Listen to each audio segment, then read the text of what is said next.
Ramble, Cyber Overture, Book 5. Written by D.B. Goodin. Narrated by Brittany Goodwin.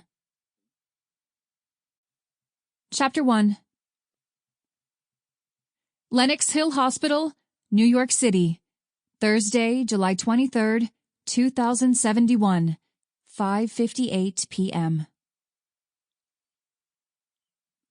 It took Alice Parsons almost 27 years to find meaning in her life, and less than 5 minutes to lose it.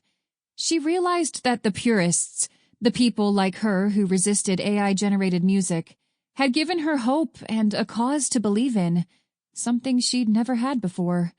Until she'd worked at Roxy's all-human club, she had never even realized that so many people felt the same way that she did about synthetic music and robots. Alice felt defeated in her hospital bed as she held the remains of her augmented reality visor, another casualty of the E-bomb. Except for her best friend Lindsay and her mother, nobody visited her. I need to get better friends, Alice thought. Officer Rollins sat at the foot of her hospital bed.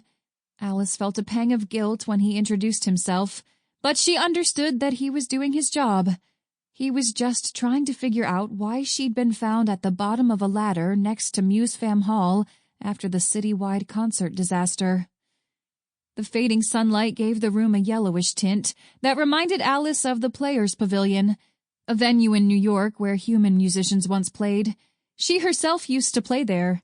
Her musical performances were often late in the afternoon, so the tarps covering the stage would cast a hue similar to the golden light streaming into her hospital room.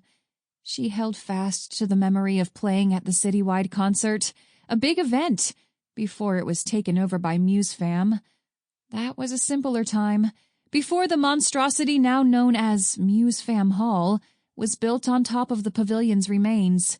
Brenton Morris, MuseFam's CEO, had convinced the board of the privately held conservatory to sell him the land and rights for MuseFam to hold special events at the location for an undisclosed sum and duration. "Miss Parsons, do you feel well enough to talk to me?" Officer Rollins asked.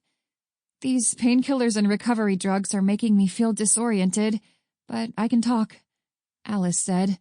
"Don't worry, I'll be brief." Officer Rollins leafed through his notepad. Alice watched him curiously.